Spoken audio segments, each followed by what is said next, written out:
Hello, I'm Colin Bradley. When my students are faced with a reference picture like this, they often ask me, how on earth do you arrive at the colours?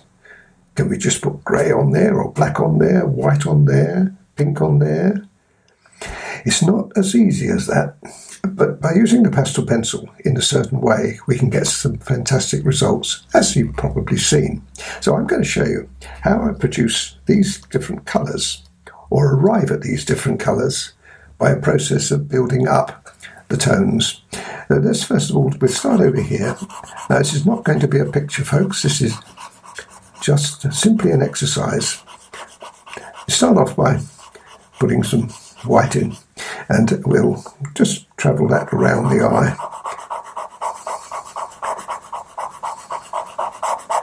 And that's the first thing we do. Now that's the first colour. I'm using sand colour pastel paper here, which is a really nice paper. It works with all papers. So that's the first one. Not too bright, but bright enough. Next colour that goes on will be a grey, because although we're looking at this as white, there's quite a lot of grey in it. And I'm using 270 now in our Faber range, which is a warm grey. Now that's also instrumental on this next section that we're going to be putting in. It's a ground colour, we call them base colours. Now you see that's now looking a little bit more like that. However, what we're looking for is this tone now. Now because we've got the white and we've got that grey on, we can afford just a little of this one, which is 187. And you start to see the colour emerging. Now if I was using this, just put it up here, that's what it would be like. But because I'm using it on top of the white, it's going to work out like that. Another thing we can do here is we can use a colour shaper. And what a colour shaper does is it blends the colours together. So let's just use that, and you'll see we work in the same way. You work in the direction that we see the hair lying in. Now that's very much more like that. And if we wanted it a little darker than that, then we've got to use dark grey. And this is, wrong one, 273. I'm going to come to that in a minute. This is 273 I'm using. Now the reason I'm doing this is because I want the earth colour. If it was a bluey hue to this, then I would use 233, which is a bluey grey. Now this meets that, like that, okay? Now I've gotten fairly tentative at the moment, because what I want to do now is bring that colour back into the light. Now what we have now is a transition between here and here. So let's put a little bit more on, because what I want to do is try to arrive at this next colour here. So a little bit stronger now. This is still a base colour.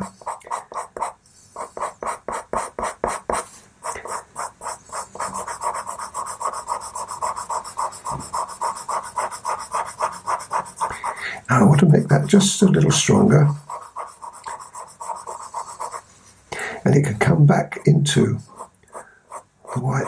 We'll be putting the white back on again in a little while.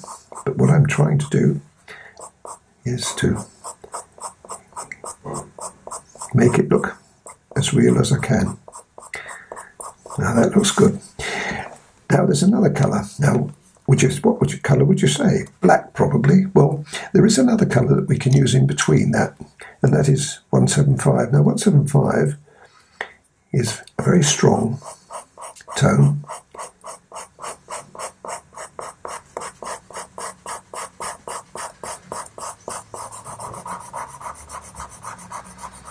Now this is where I've got to put just a little more pressure on it.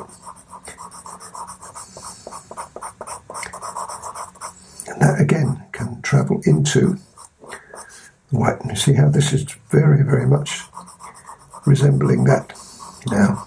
However, some of the grey you can see there is still showing through. Now, how you get over that is you don't actually make it as solid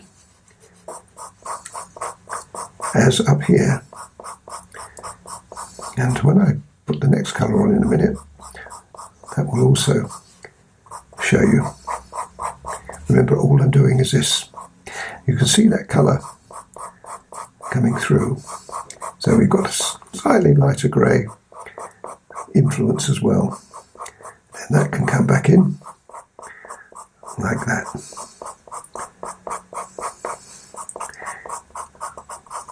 And the last colour I'm going to use there will be the black. Now the black will give us this very rich tone. And once again, we don't want it everywhere. We want to leave some of that lighter colour that you can see there coming through.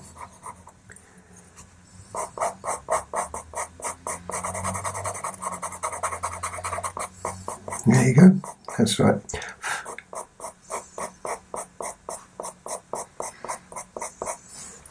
Might as well go right up to the corner there, and you can see how that is working out. So, can we put the white back on? Yes, we can. Now, what we do with that is we can just bring the white back in.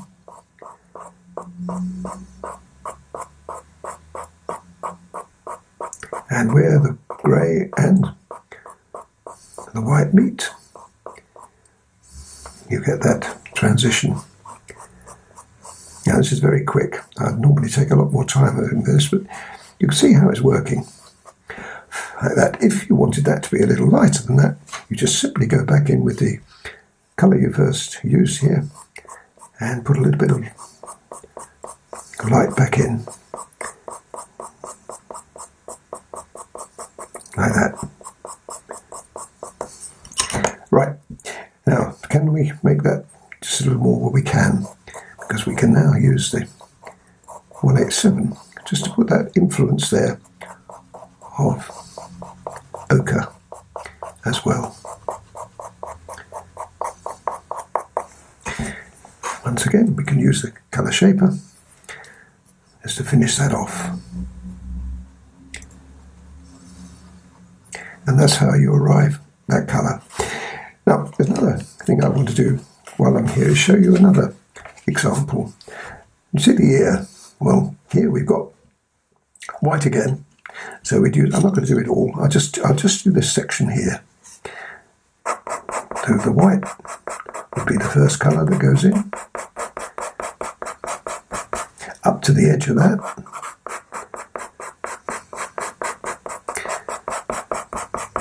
Grey again.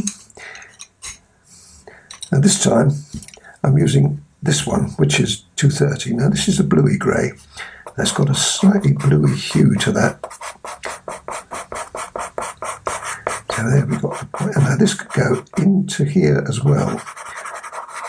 It's just this section that I'm doing here.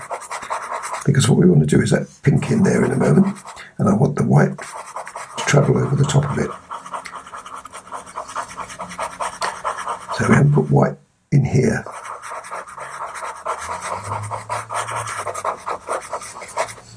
Now just make that just a little crisper on the edge so I can represent the ear better.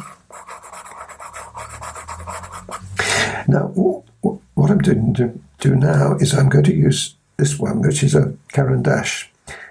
Now you don't have to use all these colours, but you can see I'm trying to represent the colours that I've got there. Now that now would travel into there. It's also got a slightly pinky hue to that, so that's another colour here, which is another great colour we can use with the grey, which I'm going to put on again in a moment. So those colours.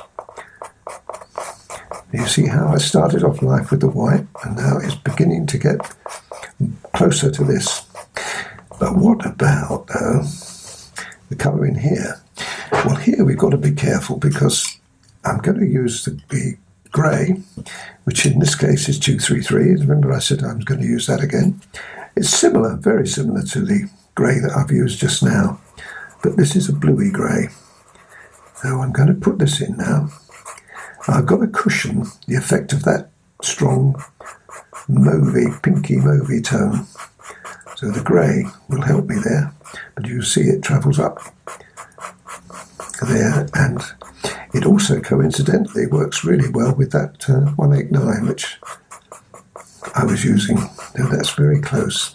Now what I'm trying to achieve though is this tone in here. We can do that by using this colour. This is a very vivid colour, 194. Now I showed you before what it would look like if I went.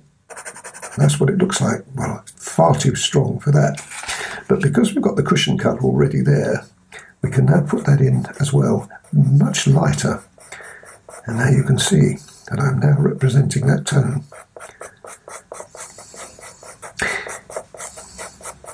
Now if you wanted that slightly darker than that, you can use a surprising colour, which is this one, which is 181. Again, if I was to put it on there, you can see what it looks like. Much too strong. But use wisely and carefully. You can then just use that to, you see how that's now working that tone out?